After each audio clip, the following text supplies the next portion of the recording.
Ovada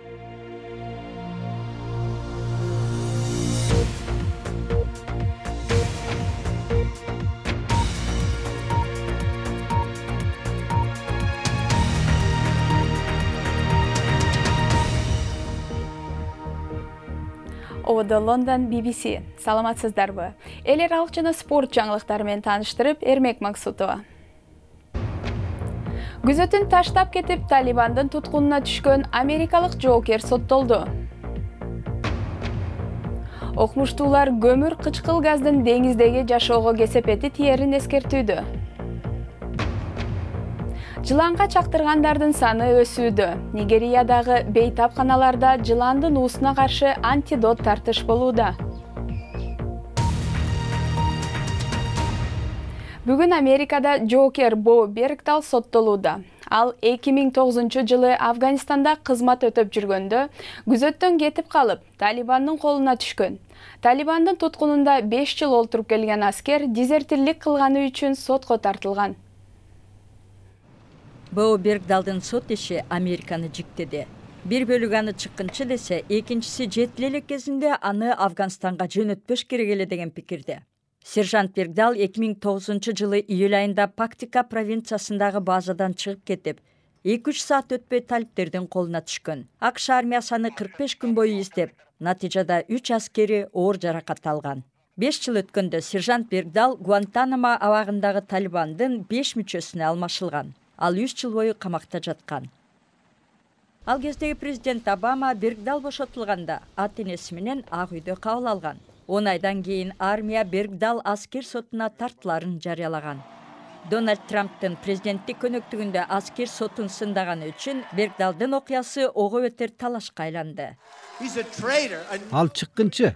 Эчтекеге жарабаган чыккынчы. Ал өлүм жазасына тартылышы керек эле. Биз сержант Бергдалды алдык. Аларга болсо көп кишинин өмүрүн кыйган 5 адам өттү. Аскер жетекчилигиндеги катааларды көрсөтүү үчүн күзөттөн кеткенин айткан сержант Бергдал анын иши акыйкат караларына ишенбейт. Талиптер жок дегенде көзүңдү карап, башыңды мен алам деп айтат экен. Бирок бул жака келгенден кийин жөн эле басып баратып, колуңду койдуруп кеткен адам сени өмүр бою абакка кесүүгө бардык күчүн жумшап жатышы мүмкүн.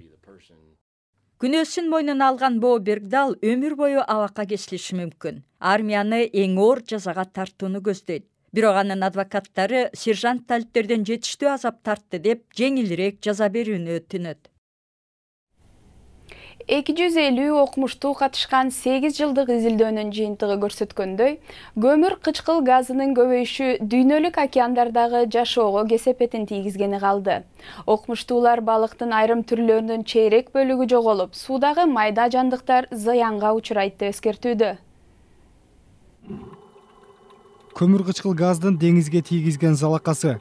Бул көбүктө Папуа, Жаңы Гвинеядагы суу алдындагы атылган вулкандан тараган табигый көмүр кычкыл газ бар. Көмүр кычкыл газы көп болгон сууда деңиз жандыктары жашай албай калат. Көбүк чыккан жерден алыстаганда суунун химиялык курамы калыбына келип, айырма дароо байкалат. Андай сууда рифтер көркүнө келет. Бирок өндүрүштөн чыккан көмүр кычкыл газдын көлөмү өтө чоң. Мындай газдар дүйнө жүзү боюнча деңизге сиңип, суунун курамы өзгөрүүдө. Бүгүнкү билдирүү деңизге келтирилген зыян жөнүндө. Бул ар тараптуу изилдөө буга чейин байкалган океандын кычкылдануусу глобалдуу көйгөй экенин ырастап турат. Суунун уулануусу экологияга эле эмес, бара-бара бүтүндөй адамзатка зыян келтирет. Мисалы, бул изилдөө икрадан жаңы эле пайда болгон треска балыгы көмүр кычкыл газына чыдабасын көрсөттү. Эгерде мындай газдын деңгээли өсө берсе, анда тресканын көлөмү 3 эсеге азаят. Ал эми айрым деңиз чөптөрү үчүн кычкылдашкан суу жагымдуу экени аныкталды. Анткени менен окумуштуулар деңиздеги жашоо цикли үзгүлтүккө учурайт деп эскертишүүдө. Сиз көрүп жаткан BBC. Эми күндүн башка кабарларынын тизмеги. Испан өкмөтү Каталонияга тикелей башкаруусун орнотууга умтулса, Каталон бийликтери өкмөттүн буйруктарын аткарбасын билдирди. Каталониянын тышкы иштер боюнча өкүлү Мадрид аймактагы калктын эркине каршы аракеттенүүдө деп билдирди. Испаниянын премьер-министри Мариано Рахой Каталониянын өкмөтүн таратып, анын парламентинин укуктарын чектөө планын жарыялаган.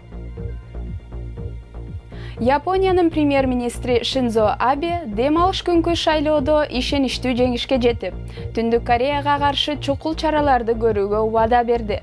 Түндүк Корея соңку айларда Япония тарапка ракеталарды атып, кризис пайда болгон. Аны чечүү максатында Шинзо Абе кезексиз шайлоо аркылуу мандатын кеңейтти. Бангладеш Мьянма өлкөсүндөгү зомбулуктан качып чыккан миллионго жакын рохинджа мусулманын калкалап жатканын билдирди. Күн сайын миңдеген качкын аскердик чаралардан качып, чек арадан өтүп келүүдө.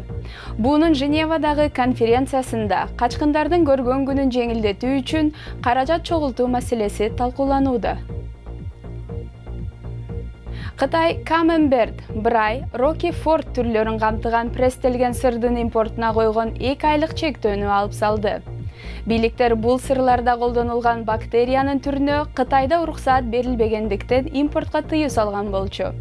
Евробиримдиктин расмийлери Кытай өкүлдөрү менен дем алышта сүйлөшкөндөн кийин чектөө токтотулду. Жыл сайын жер бетинде 5 миллиондой кишини жылан чагат, дейт Дүйнөлүк саламаттык сактоо уюму. Медициналык жардам учурунда берилбесе, өлүм житимге алып келиши мүмкүн. Нигериянын Гом штатында жылан көбөйүп, жыланга чактыргандардын саны да өсүүдө. Бирок жабыркаган кишилерди дарылоого антидот тартыш болууда. Экология боюнча адистердин айтымында Нигерияда жылына болжолу менен 10 000 адамды жылан чагат. Андан канча адам курман болор тууралуу так маалымат алуу өтө татаал. Бирок өкмөттүк маалыматтарга караганда чыгыш батышта жайгашкан Гомбе провинциясында жагдай абдан оор. Биз жыландардан коркуп жашайбыз. Дыйканчылыкты токтотсок, азык-түлүксүз калабыз. Бизге дыйканчылык абдан зарыл. Ал себептен жыландардын коркунучуна карабастан ишибизди уланта беребиз. Аймакта кара чаар жылан эң уулуу болуп саналат. Андан тышкары питон, кобра жана чөп жыландар да бар. Талаада иштеп жатканда жылан чагып 3 күн эсиме келе албай жаттым. Көзүмү ачканда бейтапканада жатыптырмын. Кудайга шүгүр, жакшы болуп калдым. Жыландын уусуна каршы зат Түндүк Америка жана Британияда гана чыгарылат. Ууга каршы зат импорттолуп келгендиктен айрым учурда ал табылбай калат. Ал эми Нигериянын өкмөтү бул затты өз иштеп чыгууга мүмкүнчүлүгү жок. Дарылоо борборлорунда ууга каршы зат түгөнсө дагы бейтаптар келе берет. Жылан чаккандан кийин келген тургундар абдан көп. Күнүнө 12 адам келет. Айына орто эсеп менен алганда болжолу 350 адам болуп калат. Нигерияда жылан өтө көп. Экологдордун айтымында жыландар экосистемада маанилүү рол ойнойт. Ал себептен аларды кармап жок кылууга болбойт. Дүйнөлүк саламаттык сактоо уюму жылан өтө көп аймактарда элге түшүндүрүү иштерин жүргүзүү жана медициналык адистердин санын көбөйтүү маселени чечүүнүн бир жол экенин билдирүүдө.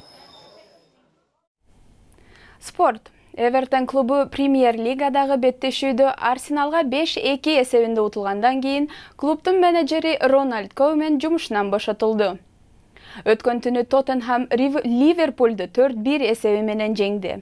Ливерпулдун капитаны начар ойногон үчүн күйөрмандарынан кечирим сурады. Теннисчилердин кесиптик биримдигинин турниринде аргентиналык Хуан Мартин Дель Потро сезон соңунда чымырканып, финалга жеткидей абалды ээледи. Ал Стокгольм ачык чемпионатында болгариялык Григор Димитровду жеңип, бул сезондогу алгачкы наамга жетти. Жана рейтингдин 14-чү сабына чыкты.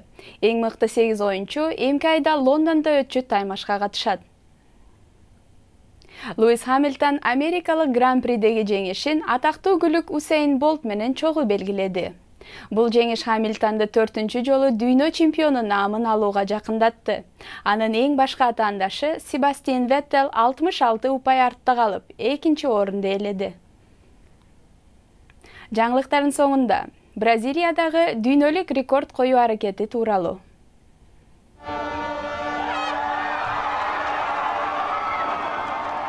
Бул ыз чуу жөн жерден чыккан жок. Аркан менен байланган 245 киши көпүрөдөн чогуу секирип, мурунку 149 киши катышкан рекордду жаңыртты.